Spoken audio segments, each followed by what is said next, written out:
नमस्कार बंधुरा आमी संगमित्रा आमार এই নিরামিষ সহজ রান্না চ্যানেলে আপনাদের সবাইকে স্বাগত। আপনাদের যদি এই রেসিপিটি ভালো লাগে তাহলে লাইক এবং শেয়ার করবেন আর রেসিপিটি কেমন হয়েছে অবশ্যই কমেন্ট করে জানাবেন। আরও নতুন নতুন নিরামিষ রেসিপি পাওয়ার জন্য অবশ্যই চ্যানেলটিকে সাবস্ক্রাইব করবেন। প্রথমে আমি বড়িগুলো ভেজে নেব, তার জন্য আমি কড়াইতে দিয়ে দিচ্ছি সরষের তেল। রান্নাটা আমি সরষের তেলে করছি, আপনারা চাইলে সাদা তেলেও করতে পারেন।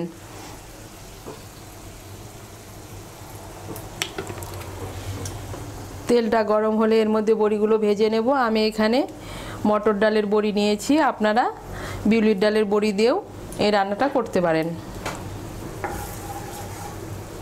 তেলটা গরম হয়ে গিয়েছে, এর মধ্যে আমি বড়িগুলো ভেজে নিচ্ছি।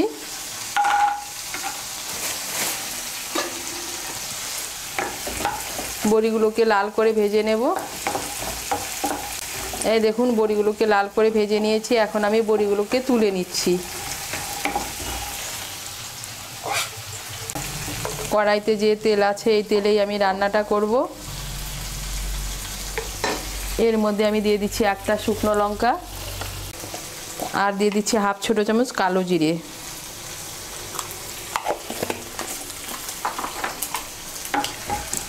ফোড়নটা দিয়ে একটু নাড়াচাড়া করে নেব। নাড়াচাড়া করে নিয়ে এর মধ্যে দিয়ে দেবো কেটে রাখা লাউ।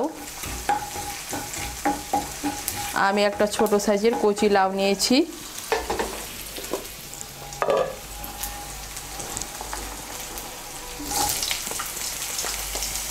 আমি লাউটাকে এভাবে টুকরো করে কেটে নিয়েছি।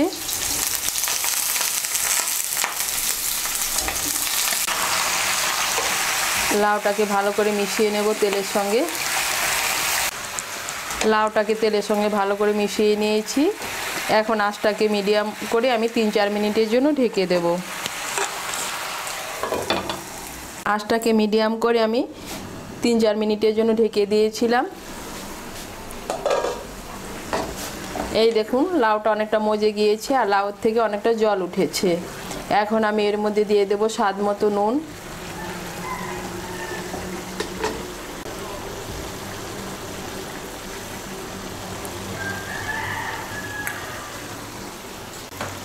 নুনটাকে ভালো করে মিশিয়ে নেব। মিশিয়ে নিয়েছি, এখন আমি আঁচটাকে মিডিয়াম করে আবার আমি 3-4 মিনিটের জন্য ঢেকে দেব। আঁচটাকে মিডিয়াম করে আমি 3-4 মিনিটের জন্য ঢেকে দিয়েছিলাম। এই দেখুন লাউয়ের থেকে অনেকটা জল উঠেছে আর লাউগুলো প্রায় সেদ্ধ হয়ে গিয়েছে, এখনও পুরোপুরি সেদ্ধ হয়নি। এখন আমি এর মধ্যে দিয়ে দেবো সামান্য একটু হলুদের গুঁড়ো। হলুদের গুঁড়োটা অপশনাল, আপনারা যদি পছন্দ না করে না দিলেও চলবে। আমি সামান্য একটু হলুদের গুঁড়ো দিচ্ছি।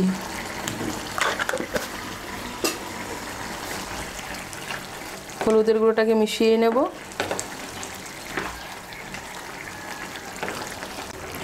মিশিয়ে নিয়েছি, এখন আমি আঁচটাকে বাড়িয়ে আবার আমি 3-4 মিনিটের জন্য ঢেকে দেব।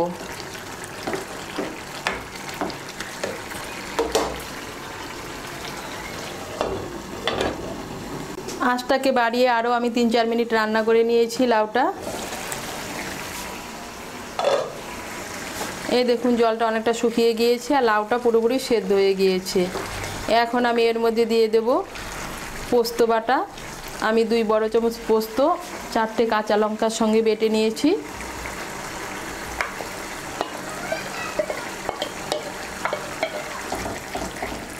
আমি পোস্তর বাটিটা ধুয়ে সামান্য একটু জল দিচ্ছি।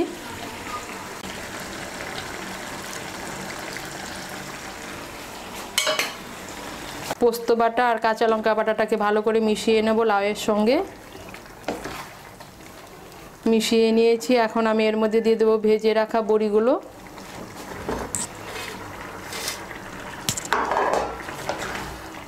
বড়িগুলোকে মিশিয়ে নেব। মিশিয়ে নিয়েছি, এখন আঁচটাকে বাড়িয়ে আরও আমি 2-3 মিনিট রান্না করে নেব। আঁচটাকে বাড়িয়ে আরও 2 মিনিটের মতো রান্না করে নিয়েছি। এখন আমি এর মধ্যে দিয়ে দেব সামান্য একটু চিনি। চিনিটা অপশনাল, আপনারা যদি চিনি খেতে পছন্দ না করে না দিলেও চলবে।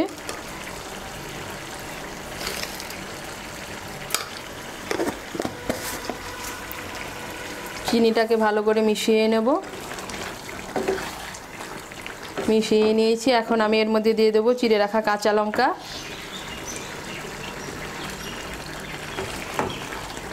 কাঁচা লঙ্কাটাকে মিশিয়ে নেব। মিশিয়ে নিলেই তৈরি লাউ পোস্ত। আমি এরকম একটু ঝোল ঝোলেই রাখবো তরকারিটা। আপনারা যদি শুকনো খেতে পছন্দ করেন তাহলে আপনারা ঝোলটাকে আরেকটু শুকিয়ে নিতে পারেন। আর এই তরকারিটা আপনারা ঠান্ডা করে গরম ভাতের সঙ্গে খেয়ে দেখবেন, খেতে কিন্তু অসাধারণ লাগে। আর লাউ তরকারি সবসময় একটু ঠান্ডা করে তারপরে পরিবেশন করবেন, দেখবেন খেতেও খুব ভালো লাগে। তৈরি হয়ে গেল লাউ পোস্ত।